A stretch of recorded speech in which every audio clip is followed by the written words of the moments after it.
মাম্মা, মাছ ভাজার এত সুন্দর গন্ধ, আমার খুব পছন্দের সেই রান্নাটা করো না মাম্মা। আচ্ছা তাই হবে। মেয়ের আবদার বলে কথা, মা কি ফেলতে পারে? নমস্কার, আমি পালকের মা। মেয়ের হেসেলে আজ থাকছে মেয়ের পছন্দের খুব কম মশলায় চেনা এক রেসিপি। দেখুন তো সেটা আপনাদেরও পছন্দ হয় নাকি। তার জন্য প্রথমে একটা কড়াইয়ে বেশ খানিকটা সরষের তেল গরম করে আগে থেকে নুন হলুদ মাখানো মাছগুলোর দুটো পিঠ একটু লাল করে ভেজে একটা বাটিতে তুলে রেখে দিতে হবে। ওই তেলেই 1 চামচ জিরে ফোড়ন দিয়ে তাতে একটা আলু 4 টুকরো করে কেটে বেশ লাল লাল করে ভেজে নিতে হবে।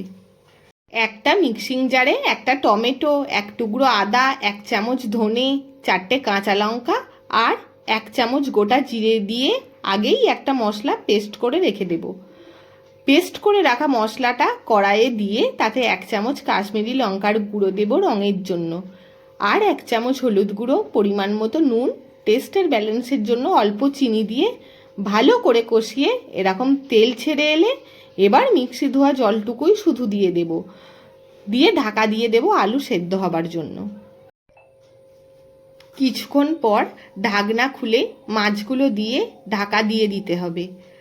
তার কিছুক্ষণ পর একদম তৈরি খুব কম মশলাতে অথচ ভীষণ সুস্বাদু এই মাছ আলুর ঝোল।